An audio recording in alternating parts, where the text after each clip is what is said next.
Fontanella, soy director y CEO de un medio de comunicación del sector llamado Zona de Azar. Y la verdad tengo en este momento el orgullo de presentar en Argentina, a mi entender, y con 17 años de experiencia en este mundo, a una de las personas que más conoce del mundo póker en Latinoamérica y una de las personas también más reconocidas en el mundo sobre este tema que es tan popular hoy en día.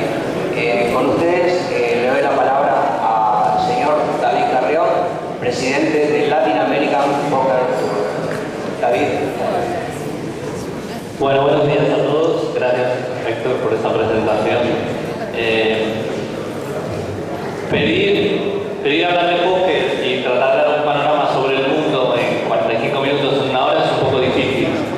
Entonces, he tratado de hacer una selección de contenidos que pueda ser relevante para todas las personas que están aquí, tanto de una manera un poquito breve, tratar de hablar de dónde viene el póker, dónde está y hacia dónde va, como a la vez también hablar de qué pasa con él en Latinoamérica, cómo es el modelo de negocio y cosas que puedan ser relevantes para la gente que lo opera o para la gente que lo comercializa, para la gente que lo juega o para la gente que lo ve pasar de costado. También voy a intentar hablar un poquito sobre el juego en sí mismo, cómo se juega y cuáles son quizás los ingredientes fundamentales del póker como actividad, y la idea es intentar darles el mayor valor posible.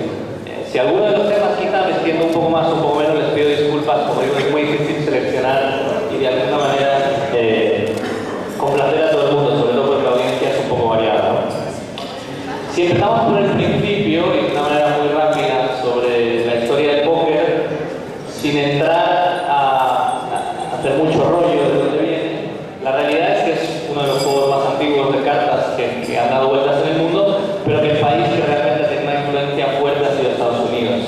Se dice que los persas jugaban a las cartas con los franceses, que cuando llegaron los colonos a la zona de Nueva Orleans fueron los que lo introdujeron en Estados Unidos. A partir de ahí, de la época del oeste y después de la guerra civil en Estados Unidos, es que el póker se expandió por todo el país y empezó a mudar y empezaron a aparecer todas las modalidades como el Seneca Stud, el Omaha, el Texas Hold'em, Pineapple, Lucy 7, Triple Draw, un montón de variedades diferentes que hoy en día están expandidas por todo el país. La consecuencia de esa etapa es que en realidad en Estados Unidos el juego nacional de cartas es el póker. Igual que quizás en Argentina todo el mundo sabe para el truco, en Estados Unidos todo el mundo sabe para el póker. Sin embargo, no se juega el póker igual en todas partes de Estados Unidos. La costa este y toda la parte de Nueva York, Connecticut, etc., ha sido tradicionalmente una zona donde se juega stat, que no son los juegos que hoy vemos en la televisión, sino juegos un poquito más difíciles y más elaborados. Y la zona oeste sí es una zona de juegos de flop como el Texas Hold'em que hoy se ve en televisión, el Omaha y este tipo de juegos un poquito más fáciles. En el desarrollo del juego en Estados Unidos a lo largo de los años ha tenido un impacto muy importante en el desarrollo del póker por diferentes razones. Una, las reservas indias que se han regulado el juego con diferentes modificaciones, y otra también las diferentes consideraciones que se han dado en algunos estados a la actividad propia del póker, como California, donde hay una serie de juegos aprobados que se consideran juegos de habilidad, entre ellos el póker, y se han podido ver modelos de negocio como los casinos del Commerce o del País, que no tienen otros juegos que no sean de cartas, pero tienen desde hace 30 años salas de póker con 200 mesas todos los días. Cosas que para personas que no han ido nunca son absolutamente impensables, y esto ya pasa desde hace 30-35 años. Si uno mira la historia del póker en Estados Unidos, hay algunos lugares que son muy icónicos, como puede ser el Commerce en California, el casino de Foxwoods, que fue el más grande del mundo durante muchos años en Foxwoods en Connecticut, el Taj Mahal de Atlantic City, que sale en la película de Rounders, una de las salas de póker más famosas del mundo durante muchos años, o el Bellagio en Las Vegas, en una historia más reciente, con el lanzamiento del World Poker Tour, que realmente empezó a verse más en la televisión y se convirtió un poco en la meca. Si querías ir a jugar póker de calidad a algún sitio del mundo, necesitas jugar en Bellagio. En el mundo, en la percepción que todos tenemos, los que lo vimos de fuera y de dentro, la serie mundial es un poco el póker en la percepción de lo de fuera. Es el torneo de póker que oficialmente o no oficialmente se considera como el campeonato del mundo, que se juega en Las Vegas todos los años, es organizado por la corporación Harrah's y se juega durante el verano, en junio y en julio.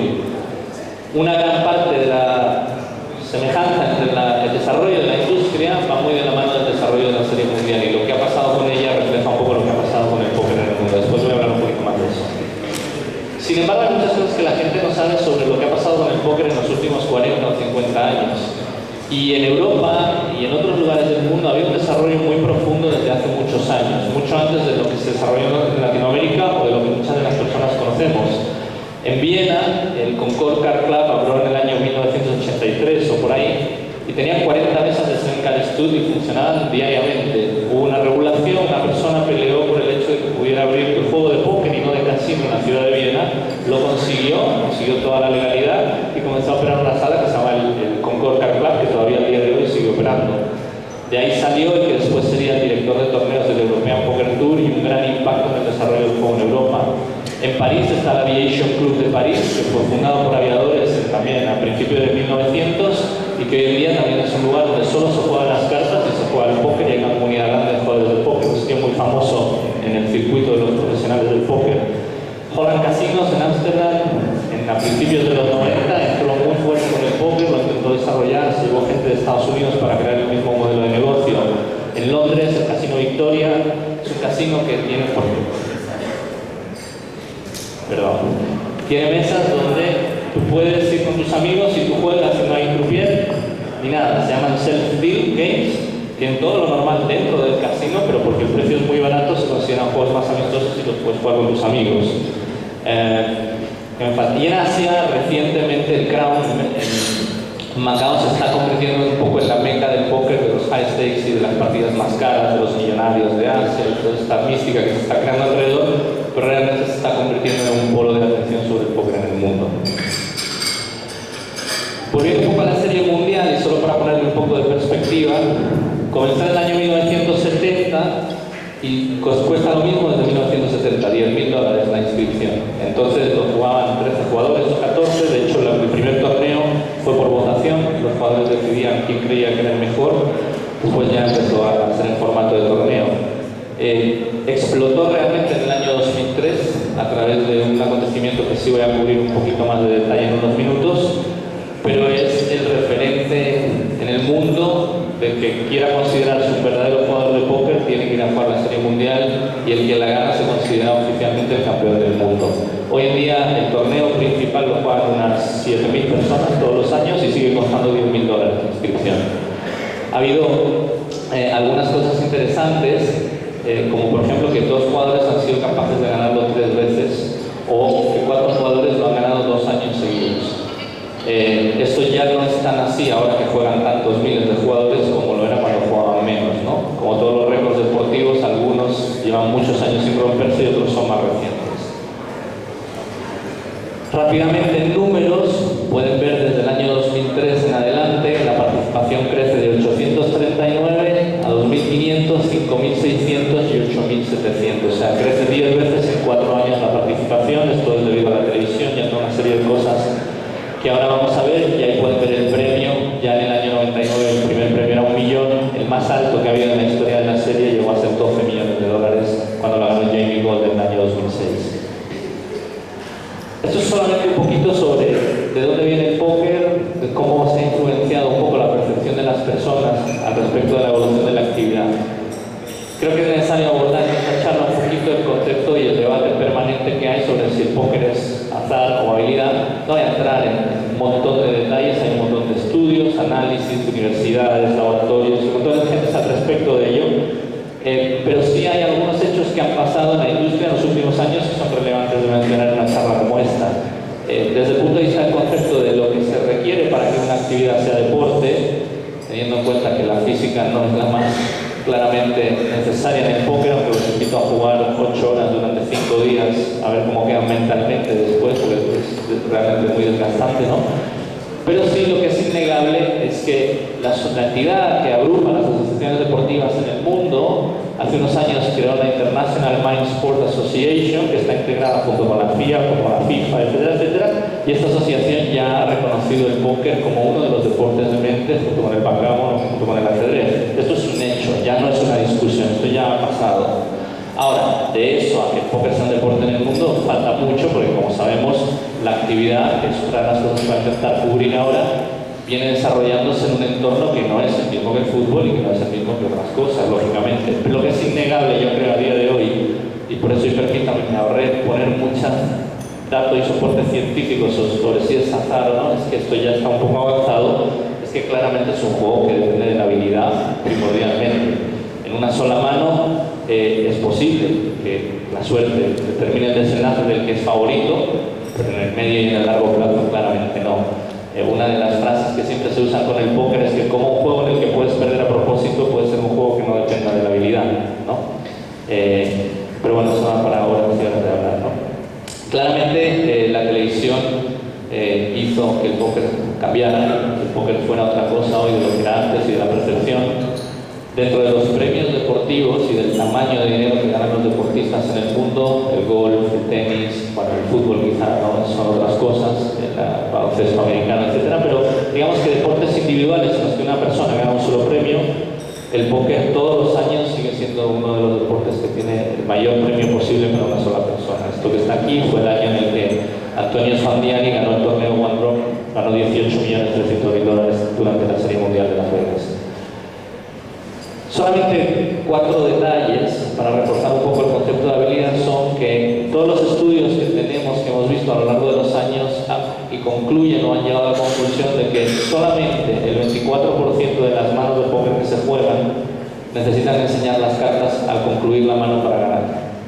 Eso quiere decir que casi el 80%, o sea 8 de cada 10, alguien gana sin tener que enseñar si su mano es mejor que la del otro. Eso es uno de los factores que más peso han tenido a la hora de determinar si el juego es de habilidad o de suerte. Pues si no enseño las cartas, ¿qué tiene que ver la suerte? ¿No? Bueno. Otra de las cosas que pasó, que fue un punto de quiebre en la percepción de las personas sobre el póker, esto es muy de dentro del mundo del póker, es que una chiquita que se llama Ned Overstad, que ganó la Serie Mundial en la edición europea cuando cumplió 18 años, unos meses después, para probar que el juego era habilidad, jugó un torneo de 180 jugadores sin mirar sus cartas prácticamente el 90% del tiempo, solamente para demostrar que la agresividad y la posición y entender lo que era más que suficiente para poder ganar. Esto lo hizo en internet, donde los otros jugadores no podían ver que ya no veían sus cartas. Cabe decir eso para aclarar que, pero no cambia el hecho de que jugó similares, ¿no? Y evidentemente el póker, y esto yo creo que para muchos de ustedes sí es algo que no es una novedad, hay jugadores que son buenos y hay figuras igual que en otros deportes que consistentemente año a año ganan, año a año están en las mesas finales que vemos en la televisión y año a año son los referentes por encima de los demás.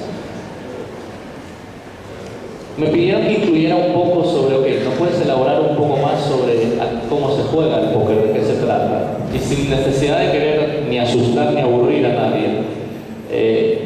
Sí quise, bueno, de una manera muy humilde voy a intentar hacerlo lo más fácil y rápido que pueda.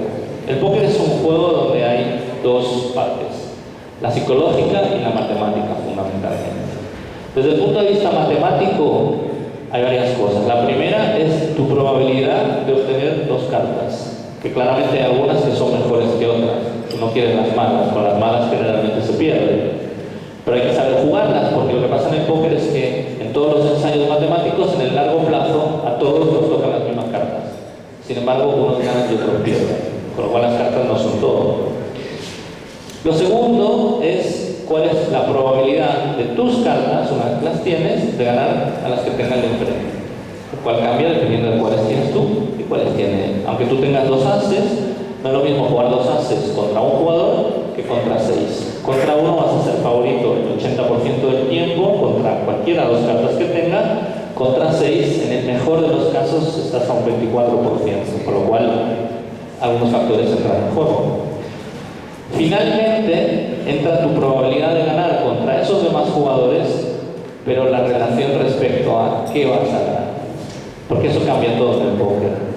Yo puedo tener un 25% de posibilidades de ganar este pozo, pero si tengo que poner 1.000 pesos para ganar 1.000.000, pues eso es bastante más del 25%. Ahora, si tengo que poner 1.000 pesos para ganar 2.000 y solo gano el 25% de las veces, voy a perder siempre, a cuando me salgan mis cartas. Eso es parte del póker, es entender la matemática no solo de mis cartas, sino del tamaño de las apuestas. Si entramos a elaborar un poquito más, también se trata de que una vez que yo ya sé lo que pasa con las cartas, lo que pasa con las apuestas afecta todo lo que pasa en el juego. No es lo mismo sentarse a jugar con 1.000 pesos en fichas que con 100.000 pesos en fichas, dependiendo del tamaño de las apuestas que estamos haciendo. estamos jugando una mesa donde las apuestas son, pongamos, de 5 pesos y yo tengo 100 pesos detrás, la relación entre mi dinero y las apuestas es pequeña. Eso facilita mucho la toma de decisiones, porque la relación matemática es muy fácil de calcular. Tengo 20 veces más de lo que tengo en el medio. En el momento que en el medio haya 10, ya tengo 1 a 1 la relación, porque puse 10 y me quedan 10. Ya es muy fácil decidir matemáticamente. Ahora, si yo tengo la posibilidad de perder 30.000 y el otro tiene 15.000, y el otro tiene 1.000, y el otro tiene 8.000, todo eso cambia. Por eso hay jugadores que son mucho mejores que otros, porque entienden esto y lo pueden calcular, y lo pueden modificar, y lo pueden interpretar en tiempo real. Añadiéndole más complejidad, existe el factor de quiebra. ¿Qué quiere decir esto? La varianza, el bankroll. Yo me puedo sentar a jugar con esos 30.000 pesos, pero si es todo lo que yo tengo para jugar al póker, probablemente no voy a vivir de jugar al póker, porque si un día tengo una varianza matemática mala, me quedé sin banca, no tengo más dinero para jugar. Es otra parte de la gestión importante del juego, saber cuál es el porcentaje que debes de colocar en juego respecto al dinero que tienes para jugar. Hay un dicho que usamos mucho en el póker muy rápido, que dice que encuentras 2 personas por la calle y una le dice al otro: che, ¿cómo andas? ¿Te ves un poco mal? Dice: estoy fatal, no llego a pagar la renta, no me podrás ayudar. Sí, claro, ¿cuánto necesitas? No sé, 2.000 pesos. Bueno, listo, toma. ¿Dónde vas? No, voy a jugar al club, al póker. ¿Cómo? Pero no está. No, para eso tengo dinero, le dicen. Porque se respeta mucho el bankroll. O sea, el bankroll es sagrado para el jugador serio de póker y siempre se mantiene dentro de esos límites. Todos los jugadores del mundo, todos los mejores, en algún momento han quebrado por no respetar eso y tienen que volver a empezar. La parte psicológica añade a todo esto, que es la parte de lo que se conoce, digamos, dentro del mundo del póker como el metagame. Es como básicamente decir: ok, yo sé jugar, yo sé todas estas posibilidades, yo sé todo esto, lo he aprendido. Yo sé que Felipe lo sabe también. Entonces, yo sé que tú sabes, pero yo sé que él sabe que yo sé, ¿sí? Por lo cual, el último metagame, con la definición sería: yo sé que tú sabes que yo sé que tú sabes. ¿Eso qué quiere decir? Que a la hora de tomar decisiones, a la hora de representar que yo tengo una mano, a la hora de intentar hacer que vos te equivoques, es donde yo tengo que tener en cuenta cuántas manos hemos jugado juntos en el pasado, qué tipo de jugador sos vos, qué tipo de agresividad tenés, qué rangos matemáticos de manos te gusta jugar, qué tipo de apuestas acompañan qué tipo de fuerza en tus manos, etcétera, etcétera, etcétera, para decir: normalmente en esta situación, si yo apuesto 5.000, Felipe las tira, pero si le pongo 7.000 lo voy a confundir y las va a tirar 20% más de las veces, que es lo que a mí me falta para que la matemática me cierre en esta mano. Por eso te pongo 7.000. Así juega un jugador de póker profesional. La parte psicológica no es que yo veo tu alma y que veo a través de vos y que tengo la capacidad de leer algo que es místico, no tiene nada que ver con eso. Es aprender a entender lo que pasa por detrás y cómo las personas piensan a la hora de jugar. Y por último existe algo que se llama el tilt, que es un término técnico del póker universalizado con ese nombre, que es desgraciadamente la facultad humana que tenemos de no saber aceptar el fracaso.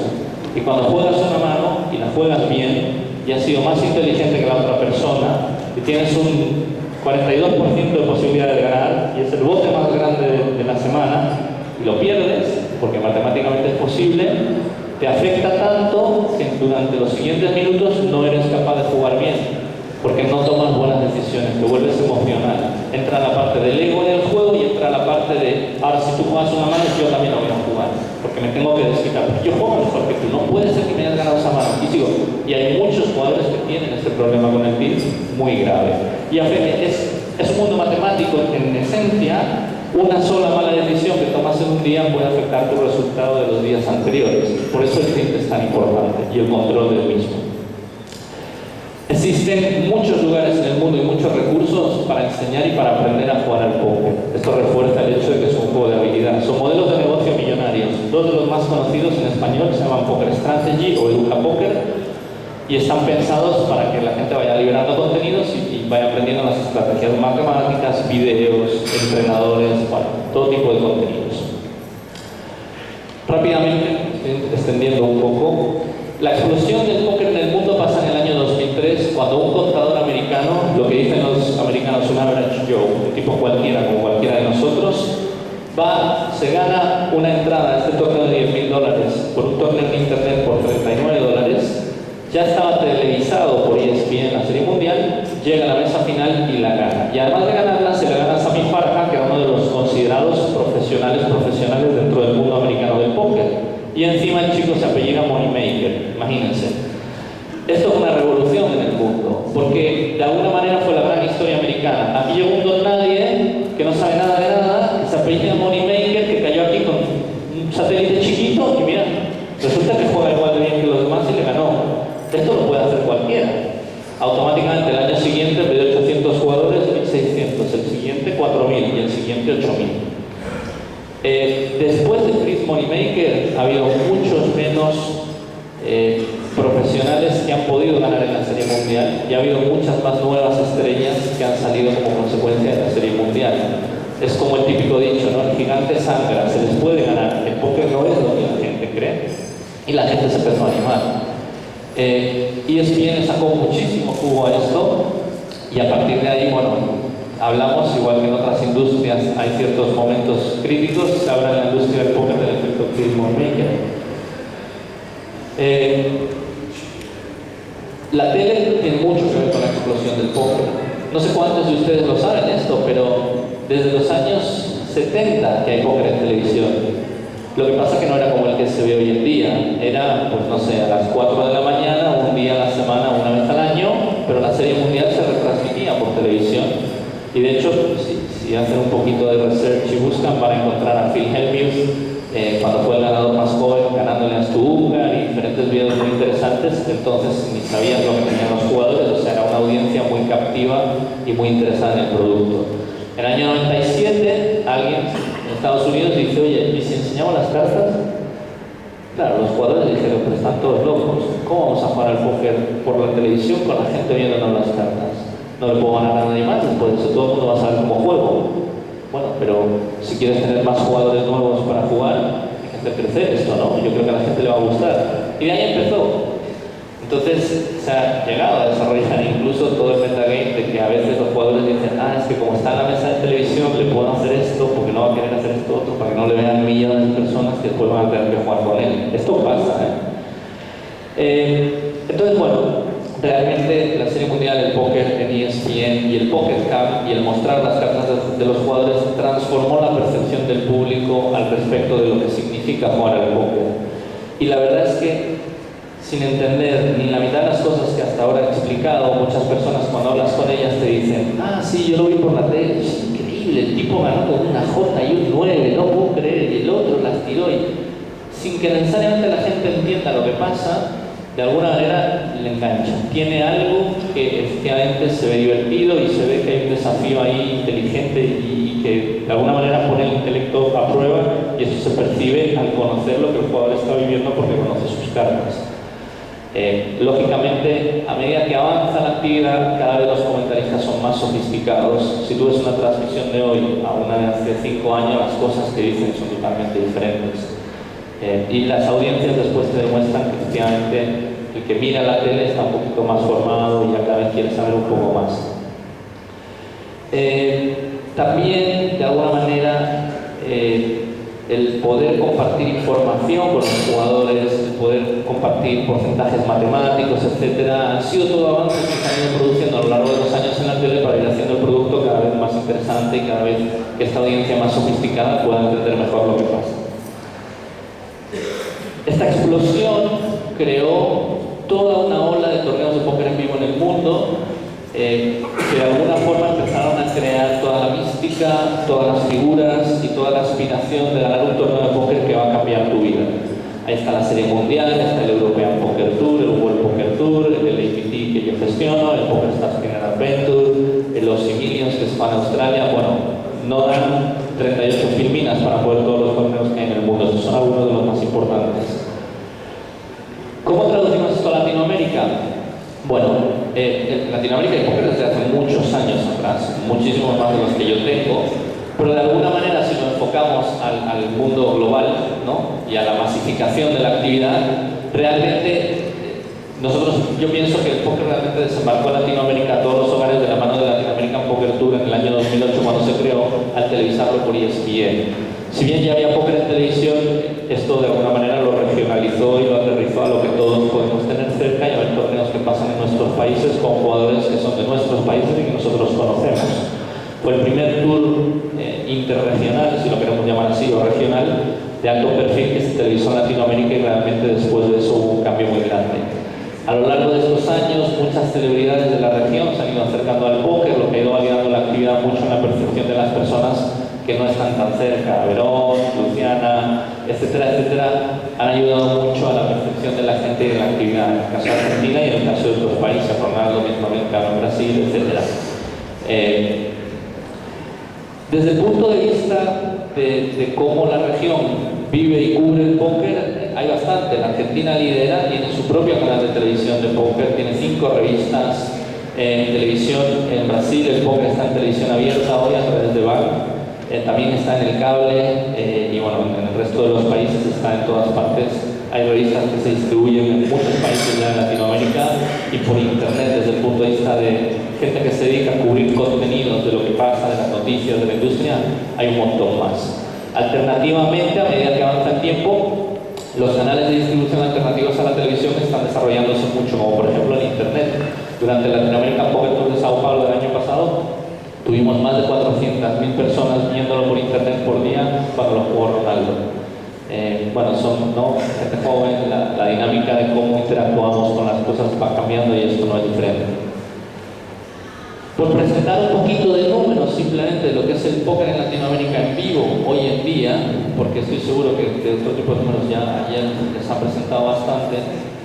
Después de haber hecho un pequeño estudio de mercado que hicimos hace un tiempo, tomando en cuenta todos los casinos de todos los países de Latinoamérica, todo lo que se hace todos los días, desde el torneo chiquito hasta el torneo grande, y descartando todo aquello que no tuviera un precio relativamente razonable, llegamos a algunos números que, bueno, son más o menos ilustrativos. El promedio es que se juegan 8,2 torneos por semana, o uno al día, con una media de $771 de inscripción.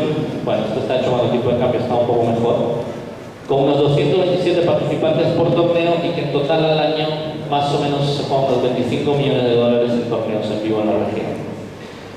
Hay salas de póker en diferentes países, en diferentes casinos, que tienen entre 4 a 15 mesas, unas más pequeñas, otras más grandes, en Chile, en Uruguay, en Argentina, en Perú, y hay circuitos de póker locales en casi todos los países, ¿no? Aquí en Argentina está el CAP, el circuito argentino de póker, está el Poker Tour de Colombia, el Contra Poker Tour en Uruguay, el Latin Series of Poker que se hace en varios países también, el Joy Poker Series en Chile, etcétera, etcétera. Tampoco quiero ponerles aquí 80 listas de 80 cosas que quizás no les sean relevantes, pero está completamente metido en la realidad del día a día de todos los países, accesible a todo el mundo, con una participación significativa cuando uno va a jugar un torneo diario. Los quizás 3 más significativos desde el punto de vista regional, que toquen toda Latinoamérica de norte a sur, sobre el Latinoamerican Poker Tour. La serie brasileña de póker, si bien solo se juega en Brasil, Brasil es tan grande y tiene tal tamaño que es infinitamente superior a cualquier otra cosa que pasa, casi el LAPT también, que comenzó en el 2006, ya está por su 9ª temporada. El año pasado, el último torneo de la serie brasileña de póker de Brasil se jugó en Sao Paulo, en el Holiday Inn de Albi. Fue inaugurado por el ministro de Deportes de Brasil, Aldo Rebelo, y tuvo 2.446 jugadores. No sé si ese número a algunos les puede dar un tamaño o no, pero para el póker ese es un número muy muy grande. Es uno de los 5 torneos más grandes de póker del mundo. Y después está la Copa América, que es un torneo por equipos, donde los países son representados por jugadores, se juega un tipo mundial, por decirlo así, ¿no? Ahora, ¿qué es lo que pasa con el póker? Que todo esto que conté tan bonito y tan maravilloso, la televisión, esto después hace un poco de ruido con la realidad de dónde viene el póker y dónde se desarrolla y dónde se ha desarrollado. Y básicamente por el hecho de que el póker es una actividad que en Latinoamérica y en el mundo en general se desarrolla en casinos. Si bien el póker tiene diferencias muy significativas con el resto del modelo de negocio del casino que tradicionalmente hemos tenido. Yo toda mi vida he trabajado en casinos, trabajé en el Casino de Buenos Aires, después trabajé para Firsa y dirigí casinos en toda Latinoamérica. A muchos de ustedes los conozco, en mi época de Buenos Aires también. Y claramente ahora que me dedico al póker entiendo mucho mejor que antes las diferencias tan significativas que hay entre el póker y el resto de los juegos del casino.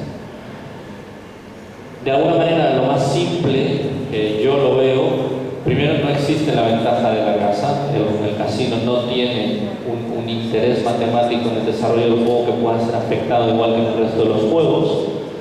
El juego es mismos, a diferencia de una partida de blackjack o de ruleta, donde si a ti te sacan o te dejan una ficha, a mí, bueno, de alguna manera me da igual. En el póker no, si tú haces algo malo, generalmente me está afectando o a mí o a otro en la partida.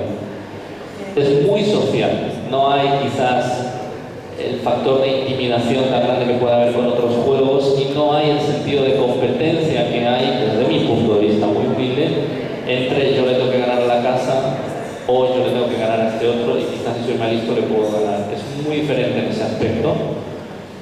Y después ocurre otra cosa con la gestión del póker, que al igual que el derecho y las leyes, incluso con el libro en la mano hay un problema y cuando lo tienes que resolver te puedes equivocar y no tomar la mejor decisión, porque el libro no te dice exactamente lo que tienes que hacer, o la razón por la que existe esa regla es por el hecho de que se proteja una serie de cosas, y quizá la decisión en ese momento mejor es romper esa regla. Pero si eso no lo comprendes y lo gestionas como simplemente no, si no pido carta no le puedo dar otra carta, puedes tener problemas graves en el póker al medio y a largo plazo, porque tiene muchos más matices que los otros juegos.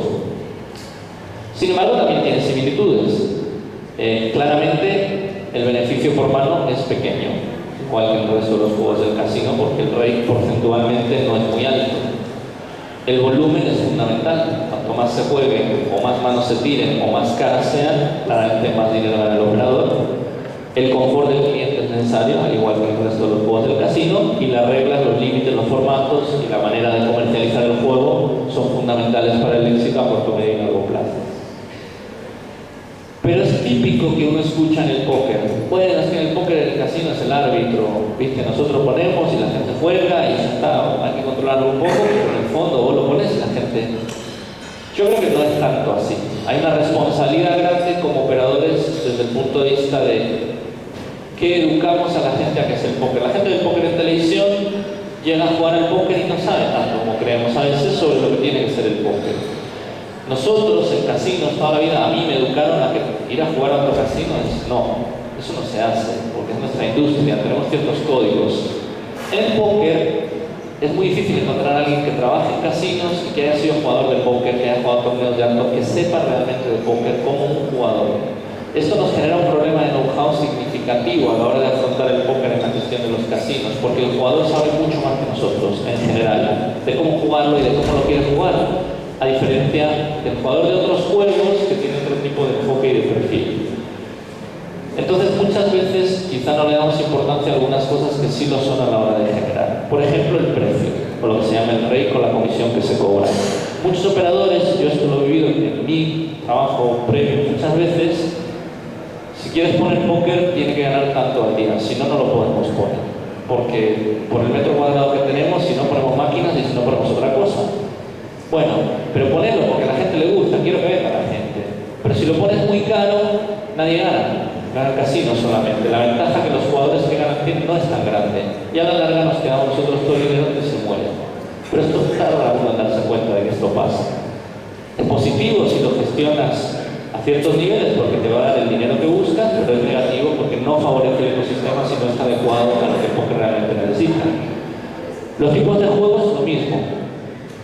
El cliente o el jugador de póker no siempre sabe lo que quiere y no siempre sabe lo que es mejor para él. Sabe lo que ve y lo que le atrae, que es el no limit hold'em. Es el peor juego para que alguien se aficione al póker y es el peor juego para que alguien se pueda convertir en un cliente de por vida. Porque al no tener límite, tus errores son carísimos. Es como si yo te dijera, bueno, dale, ¿quieres aprender a jugar a bolsa? Dale, todos tus ahorros de toda tu vida tienes que poner. Si te equivocaste, los perdiste todos a la primera. Es lo mismo. Pero ¿qué pasa? Que ese factor de agresión tan grande que tiene el no limit holder, de poder poner todas las fichas en el medio, es lo que le permite a un jugador inexperto defenderse de la falta de conocimientos matemáticos y psicológicos para jugar el juego de otra manera. Por eso lo hace tan divertido.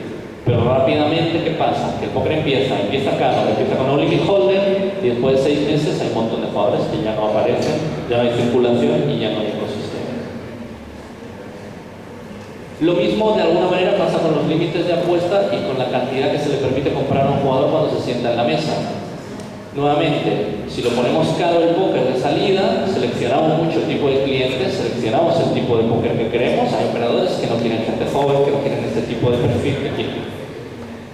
Ponemos este tipo de precios y esto selecciona automáticamente. De la misma forma,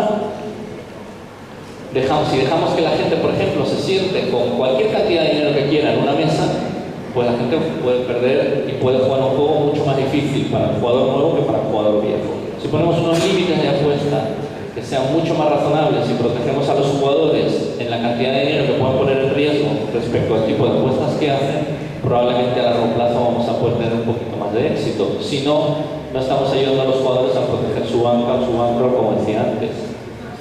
Y lo mismo pasa con las reglas. Las reglas claramente dan seguridad, son necesarias, ponen orden.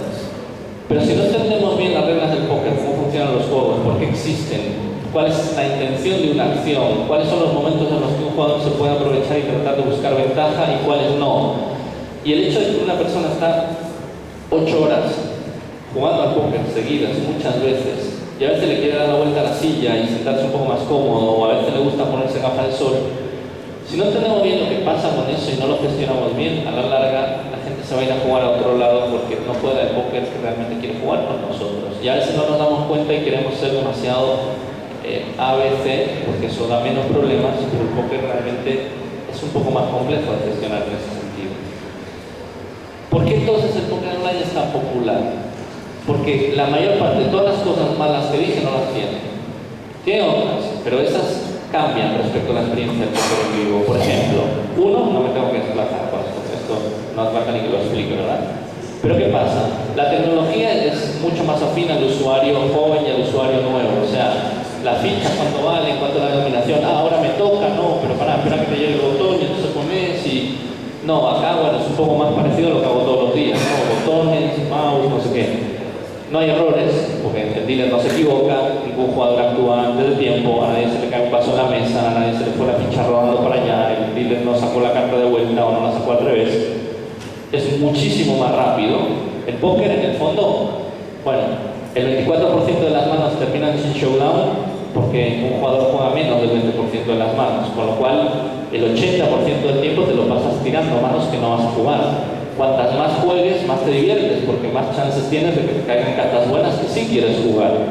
En una hora jugando póker online te tiran, no sé, 120 manos y en una hora jugando en vivo te tiran 15 o 20. Lógicamente son dos cosas diferentes, pero la velocidad tiene mucho que ver.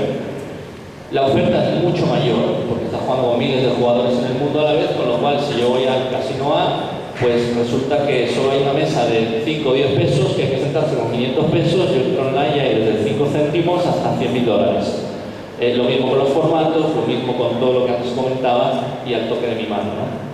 De alguna manera también, ¿qué pasa? Que como hay tanta gente jugando a la vez, los premios son mucho más altos.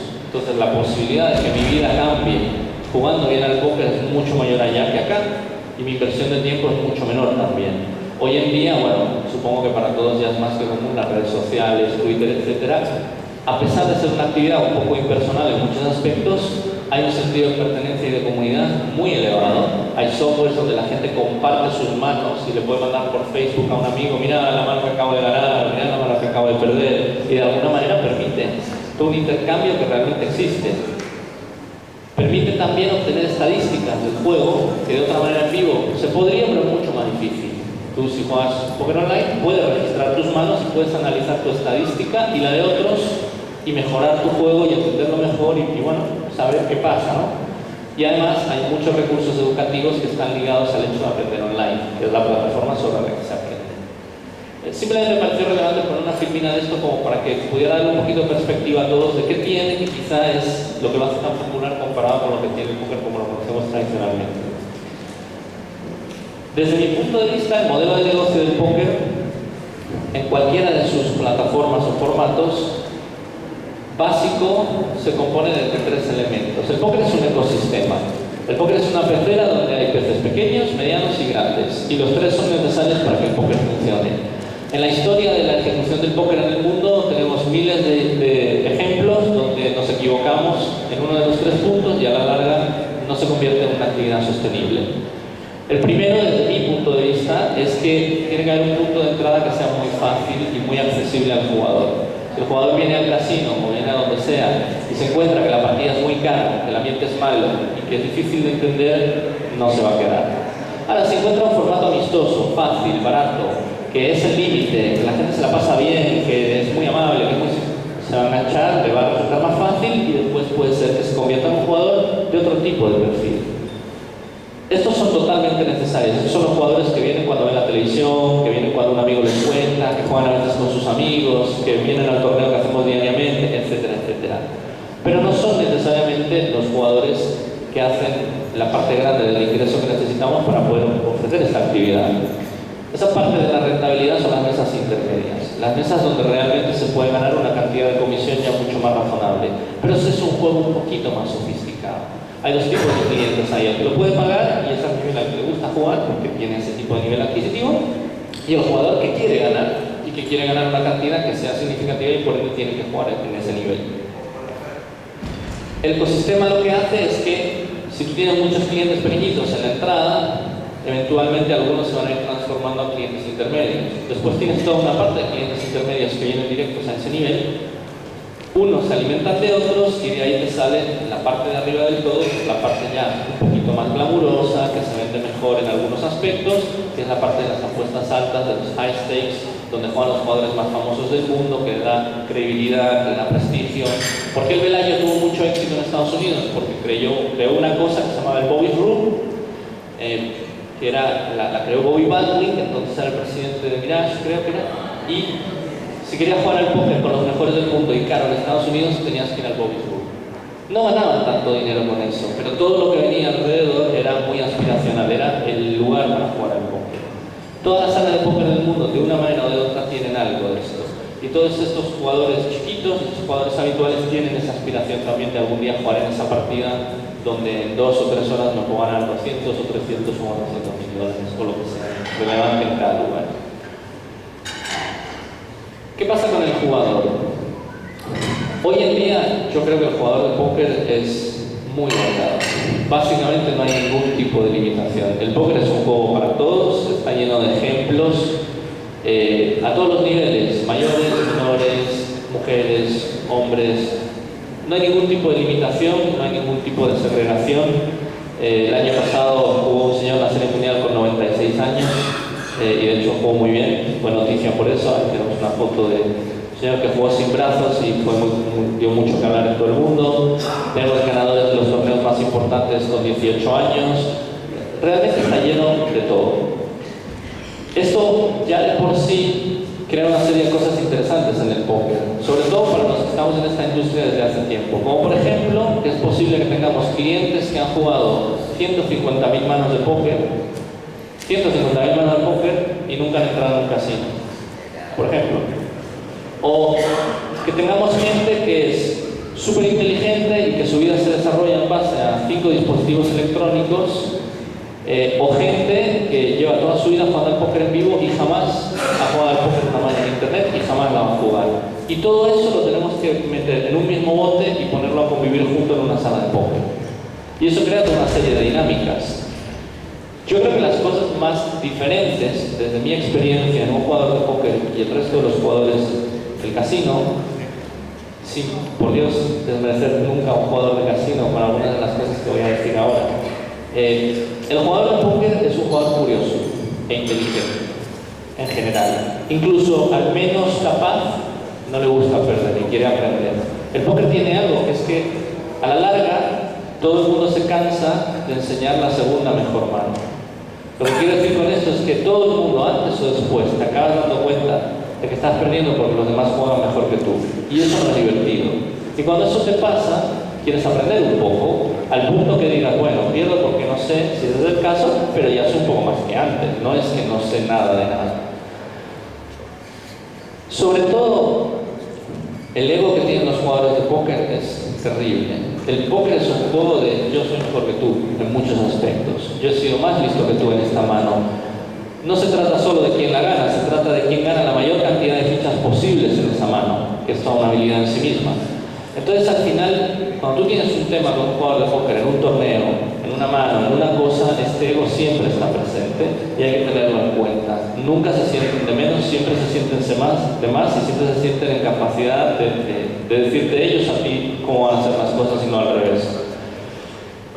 Aparte hay un estilo de vida alrededor del póker, sobre todo los jugadores de póker exitosos, que son gente que gana cantidades de dinero relativamente grandes haciendo lo que les gusta en unos horarios completamente diferentes a la vida normal de una persona.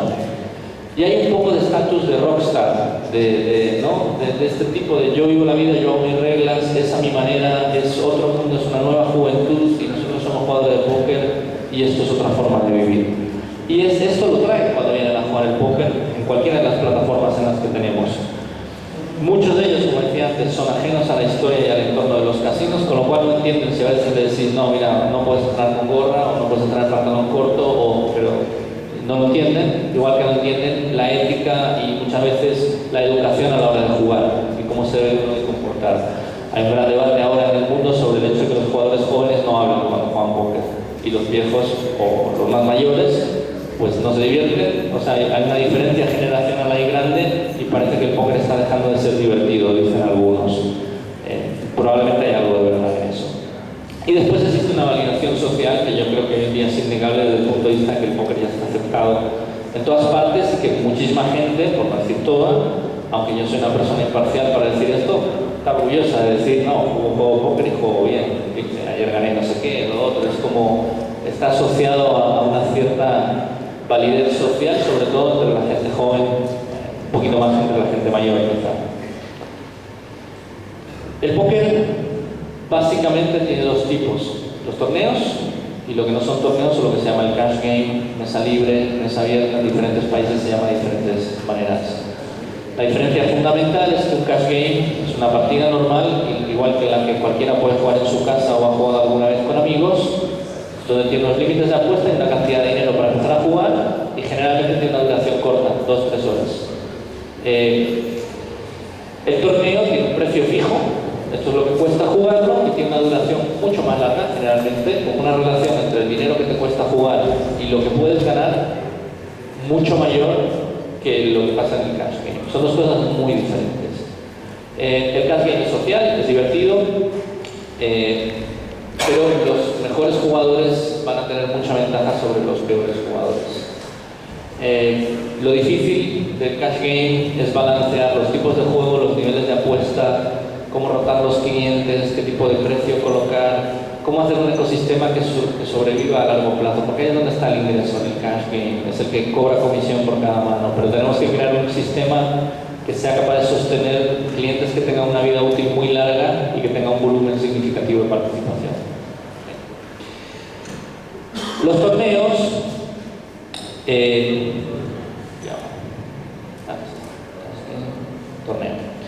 son buenísimos para el marketing, nos permiten traer visitas nuevas, es lo que la gente ve en la tele, por ende es lo mismo que consume cuando llega, no hay ruido en el camino, no tiene que preguntar, no tiene que entender, más o menos ya sabe lo que es.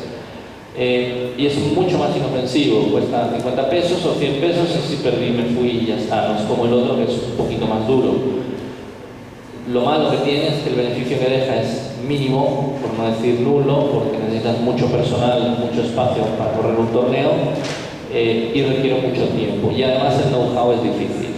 Sin embargo, los torneos son una de las mejores herramientas para llevar a gente a una sala de póker que después llena los cash games cuando se va eliminando de los torneos. Encontrar el balance del precio y el tamaño del tipo de torneo que quieres ofrecer es una de las cosas más difíciles. Y me pareció relevante, antes de acabar, poner algo sobre el torneo de alto perfil que todo el mundo ve en la tele, que todos vemos, que todos conocemos, que en el fondo es lo que yo ya hago todos los días con el Latin American Poker Tour, entre otros. Me pareció relevante explicar rápidamente qué es un torneo de alto perfil o qué tiene que tener para ser un torneo de alto perfil. Lo primero es que tiene que tener participación internacional y de figuras del mundo del póker. Por ejemplo, en el Latin American Poker Tour de promedio tenemos alrededor entre 50 y 60 nacionalidades diferentes en todos los torneos. Es realmente un torneo que juegan personas de todas partes del mundo. Lo mismo pasa con el World Poker Tour, pasa con la Serie Mundial y pasa con los torneos realmente relevantes en el calendario anual. Los premios son muy importantes, no son premios de $50.000 o de 100.000, son millones de dólares en premios. El año pasado el PokerStars Caribbean Adventure Tour que organizamos en Bahamas repartió más de $30 millones en premios en 10 días. Es dinero que cambia la vida de las personas, es lo que le da la relevancia al torneo y lo sube de perfil. La cobertura de los medios, bien sea en televisión, bien sea a través de internet, bien sea a través de los medios de comunicación y los periodistas, la participación de celebridades. La Serie Mundial han jugado actores, la han jugado directores, la han jugado deportistas, nuestros torneos también. La organización tiene que ser muy sólida, muy creíble por personas o por empresas que ya tengan una historia y que por todas estas particularidades que tenga el póker, los jugadores sientan que están en buenas manos sus millones de dólares cuando los van a jugar a nuestros torneos.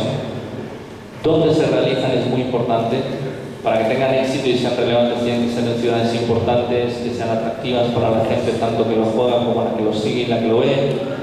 Tienen que ser accesibles, de alguna manera tiene que haber canales para poder llegar a pagar esos precios que cuestan los torneos grandes, hay que poder clasificarse de diferentes maneras, tienen que ser amistosos y sobre todo tienen que tener un concepto de festival, muchos torneos, no uno solo, que la gente tenga que viajar desde muy lejos, una vez que se eliminen, porque solo gana uno, ¿qué hacen?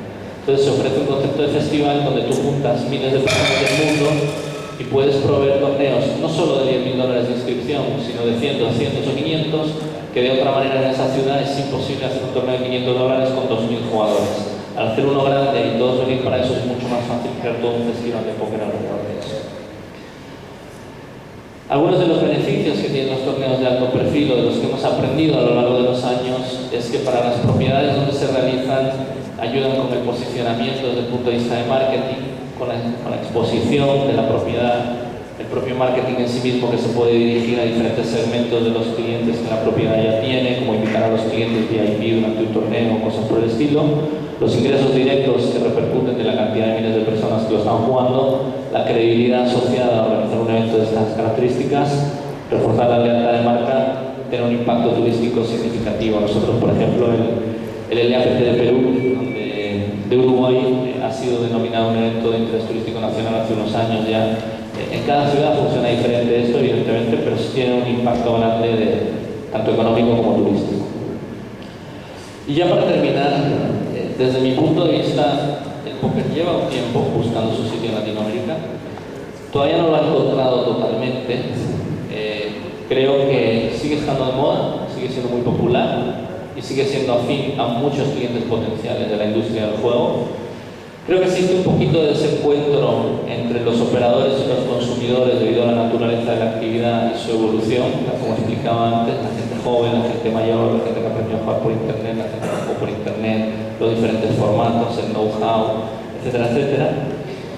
El hecho de que el póker no encaja en el formato de los casinos en los últimos años, o los operadores donde no hay espacio para poner póker en los casinos, porque no hemos construido casinos que tengan suficiente tamaño como para que nos sobre y poder poner una sala de póker. No ha sido parte del modelo de negocio a la hora de construir y ya no hay tantos proyectos nuevos.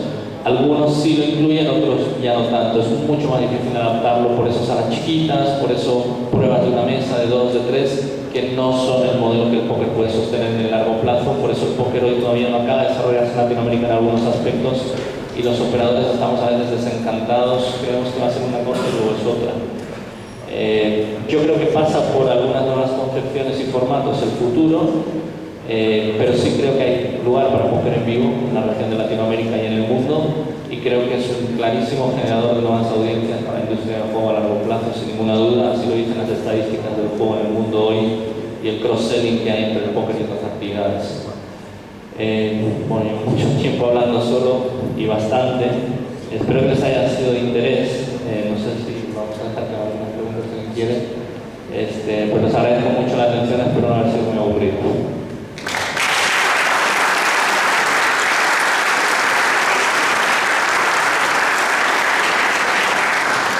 Los invitamos a hacer alguna consulta. Sobre.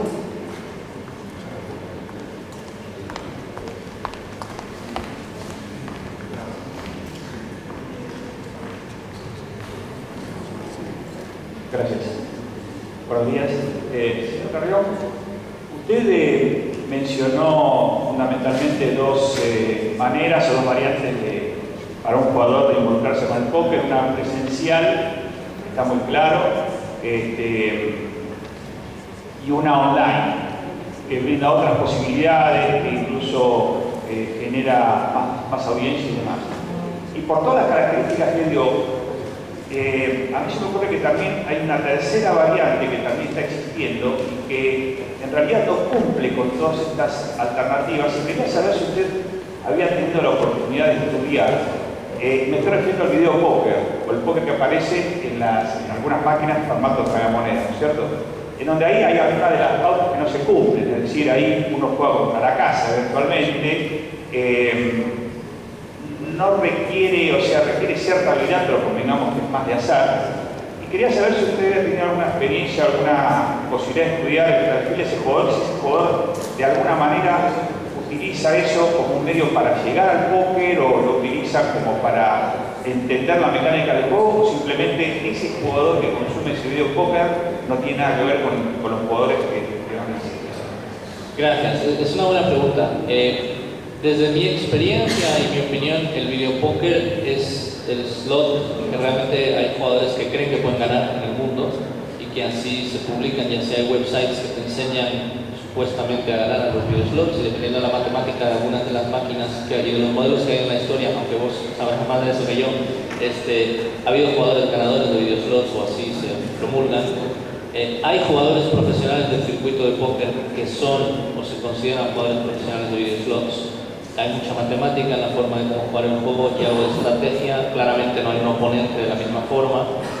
Creo que hay sitio, probablemente, en la industria para máquinas videopóker tematizadas con algunas de las marcas de póker que hoy el jugador se puede conocer, como quizá una máquina tematizada, a lo mejor, no sé, del LAPT o del World Poker Tour o de la Serie Mundial. Creo que se podría quizás sí tener un vínculo ahí. Pero yo creo que no. Yo creo que en realidad hoy todo el póker que vemos es entre personas, a pesar del póker online y todo eso, y en el fondo uno, yo creo que no entraría buscando póker en una máquina en ningún lado, pienso, pero es mi opinión solamente, ¿no? Sí creo que hay un vínculo entre las dos actividades, como te explico, pero me parece que es bastante más de la vieja escuela de los jugadores de póker, donde también hay contadores de cartas que juegan blackjack profesionalmente, jugadores de ajedrez, jugadores de backgammon, y sí ha habido algunos intentos. World Series of Poker sacó una máquina que era de heads up, de hecho, pero esa era una máquina para jugar dos personas entre sí. No sé si hay alguna tematizada ya o si ha habido algún intento, pero creo que por ahí quizás habría encontrado un camino. Muchas gracias. ¿Alguien más? Sí, por aquí. Hola, ¿qué tal? Soy Adrián Cojera, revista Poker Face. Me gustaría saber, hoy el Latinoamerican Poker Tour está en muchos países de Latinoamérica, ¿cuáles son las posibilidades de que retorne a Argentina? Hola, ¿qué tal? Los torneos son difíciles de hacer bien, ¿no? A ver si me puedo explicar bien. Para hacer un torneo grande bien hacen falta varias cosas. Muchas veces la gente nos dice, bueno, muchas veces no, todo el tiempo la gente nos dice, tenemos que hacer un torneo en tal sitio. ¿Por qué no vienes a hacer un torneo a mi casino acá? ¿Por qué no hacemos un torneo no sé dónde? Lo que necesites lo hacemos, queremos hacerlo, nos gusta, nos trae gente, va a ser interesante. Lo que pasa que si tú quieres hacer un torneo normal, vale. Si tú quieres hacer algo que sea especial y que sea realmente lo mejor de la región, lo más aspiracional, entran otra serie de cosas en juego. Es lo que al menos nosotros intentamos hacer con el LAPT. ¿Qué pasa ahí?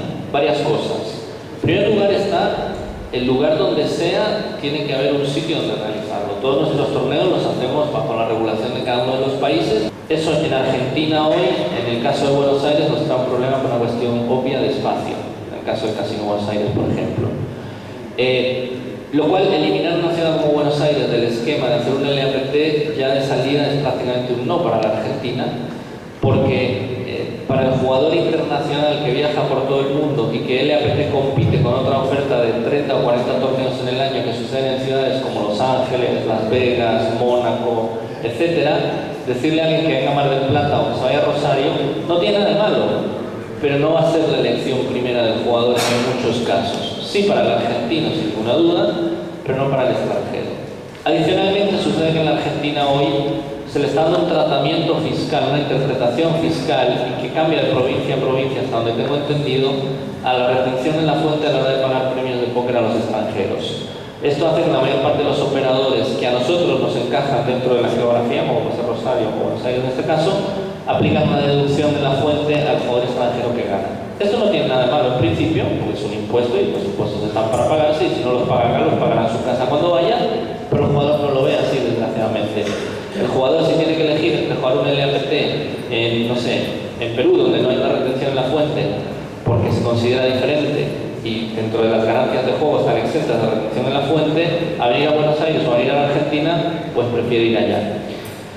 ¿Qué pasa? Que cuando juntas todo eso, bueno, y la lista sigue, ¿no? Porque después está la logística, dependiendo del tipo de propiedad, unas tienen más espacios, otras tienen menos, los que hacen póker todos los días pueden ayudarte más, los que no menos, y entonces viene la cuenta de qué tanto nos va a costar hacer el evento. No lo mismo un casino que tenga, no sé, un Rosario, que es una sala de póker y tiene 80 grupos que hacen póker todos los días, es mucho más fácil hacer un LMT allá que irme a un casino que no tenga sala de póker y que hay que llevar dealers, y entonces entran los sindicatos, entran también un montón de cosas que lógicamente hay que respetar y que no permiten que las cosas se hagan. En todo ese esquema de cosas hoy, dentro de las elecciones que tenemos y del hecho que preferimos hacer poco y bien que mucho y a medias, pues la Argentina no nos está encajando todavía. Yo creo que en el tiempo acabaremos volviendo, pues es un país fantástico y porque tenemos que estar, pero hoy encontramos un formato que nos está funcionando muy bien desde hace un año y medio ya más o menos, y estamos apostando mucho por repetir los mismos sitios en las mismas fechas todos los años. Ahora ya es muy consolidado, es mucho más difícil incluir un sitio nuevo, tenemos que empezar a moverlo.